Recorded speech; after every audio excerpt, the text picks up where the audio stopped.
Salut les copains, bienvenue sur la chaîne Père et Fils. Off-road. Et aujourd'hui, on va vous présenter la moto de Noah, une Caio KT50 2 temps. Que Noah a depuis environ un an, un petit peu moins d'un an. Il a roulé que 2 fois sur circuit avec, suite à un petit accident. Donc là, il va pas tarder à reprendre les sessions de roulage. Alors, avant de poser la première question à Noah, on va donner un peu de contexte. C'est la 3e moto de Noah. Il a commencé avec une petite pocket bike. Ensuite, il a eu une mini Bastos 90. Et maintenant, il est sur une Caio KT50. Petite pause les copains, on va vous mettre 2-3 vidéos de sa mini Bastos 90 pour que vous voyez un petit peu la différence ou vous vous rendez compte de ce que c'est. Et également de sa pocket bike. Bon, on va commencer avec la pocket bike. Bon, c'est le genre de petite moto, c'est bien quand le gamin veut essayer, se mettre à la moto sans que ça coûte des 1000 et des cents. Je crois que c'est à peu près 300 € livré à la maison. Après, ça reste une pocket bike, hein. C'est un petit moteur de tondeuse, de débroussailleur. Ça se démarre à la tirette. Le carbu qui pisse de l'essence tous les 4 matins. Le pot d'échappement, il y a tout qui bouge là-dessus. La fourche, autant dire qu'il n'y a pas de fourche. Mais bon, pour mettre le pied à l'étrier, pour découvrir le plaisir de la moto, de tomber, de se relever, c'est très bien.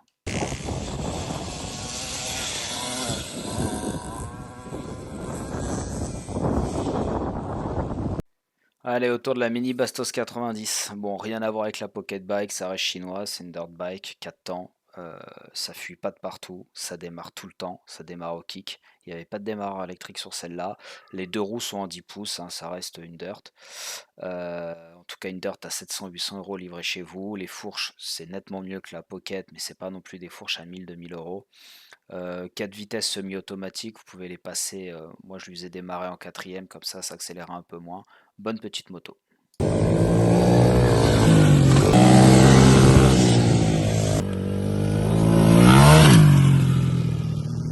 Allez, c'est reparti pour la vidéo de présentation. Si toutefois vous avez des questions sur la Pocket Bike ou la Mini Bastos, ne pas hésiter à nous poser les questions en commentaire.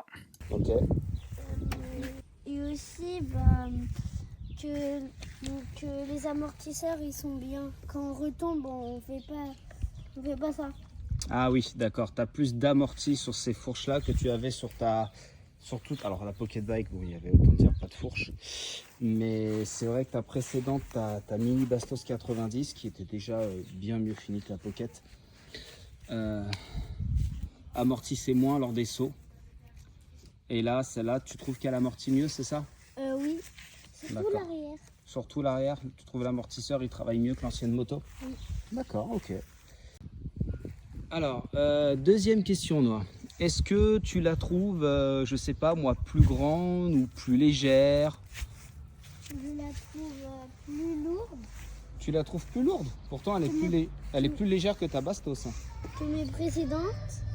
Et toi, tu la trouves plus lourde? Oui.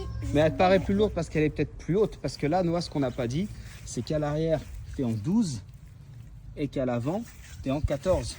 Et ta précédente, tu étais en 10 pouces et 10 pouces. Et là, c'est vrai qu'on est vraiment sur une moto typée cross. Donc, tu as une roue avant qui est plus grande. Oui. Et toi, du coup, elle te paraît plus lourde. Alors, je t'assure, bonhomme. Plus lourde, plus haute. Ouais, et je plus pense fine. qu'elle te paraît plus lourde parce qu'elle est plus haute. Mais pourtant, elle est plus légère. Et plus fine. Et plus fine. Regardez la selle. Ouais, c'est plus creusé, vraiment typé comme une motocross. Alors Noah, une autre question. En termes de sonorité, est-ce que, parce que là on voit, donc c'est un 2 temps comme on l'a dit, tu as un échappement qui pour le coup est vraiment bien travaillé. Donc la sonorité est très différente du 4 temps que tu avais sur la Bastos. Qu'est-ce que toi tu préfères? Est-ce que déjà tu aimes bien cette sonorité? Oui, j'aime bien. D'accord, et tu la préfères parce que c'est un bruit un peu plus aigu, plus fort que ta... Oui, je la préfère. Je préfère ça. D'accord. Que l'ancienne. Parce que l'ancienne, c'était du grave. C'était un son un peu plus grave. Puis là, surtout, vu que c'est un moteur de temps, le son est très très réactif par rapport à ce que tu vas mettre sur la poignée des gaz.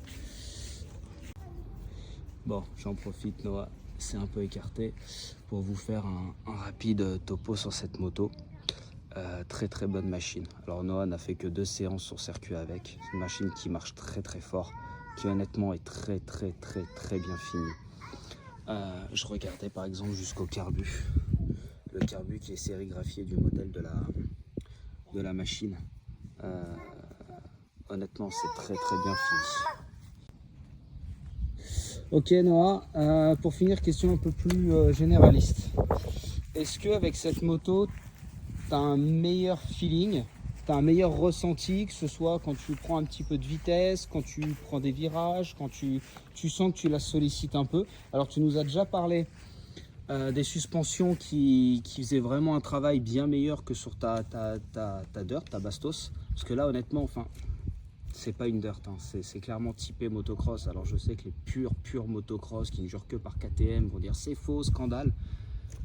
Faut remettre l'église au milieu du village, hein. Vous avez quelque chose qui coûte 5 fois moins cher qu'une KTM, qui ne marche pas 5 fois moins bien, qui à mon avis marche autant parce que les bas moteurs c'est les mêmes. C'est vraiment une très belle copie ce qu'ont fait les Chinois là-dessus. Alors Caillot c'est français mais ça vient de Chine forcément. Donc ouais non, excuse-moi. Est-ce que tu trouves que tu as un meilleur feeling toi là-dessus sur cette moto que sur tes pressés? Est-ce que tu te sens plus en confiance sur cette moto là? Bah oui, je me sens plus en moto. Je me sens plus en confiance sur cette moto que sur les autres. Tout ce qui est par exemple, normalement le freinage est meilleur. Après toi je sais pas si tu le perçois, mais tout ce qui va être freinage, donc amortisseur, on en a déjà parlé, c'est meilleur. Suspension, enfin, en tout point, cette moto est vraiment top. Bon Noah, on en arrive à la fin de cette vidéo. On vous mettra 2-3 séquences où Noah a roulé sur circuit pour que vous voyez un petit peu ce que ça donne. Mais encore une fois, il n'a pas roulé beaucoup sur circuit. Je sais pas si vous verrez sur les vidéos, mais vraiment c'est bien fini, c'est bien assemblé, la petite bavette. Enfin, ils ont pensé vraiment, les choses ont été bien faites. Alors Noah, le mot de la fin, qu'est-ce que tu voudrais dire? Bah abonnez-vous et dites-nous ce que vous voulez qu'on fasse. Ouais, en commentaire. Pour la prochaine vidéo. En commentaire, exactement. Bien vu Noah. En commentaire, n'hésitez pas à nous dire qu'est-ce que vous souhaiteriez voir dans la prochaine vidéo. Là, en résumé, très bonne machine. Prix 5 fois inférieur à une KTM. Gardez en tête que les enfants, ça grandit très vite.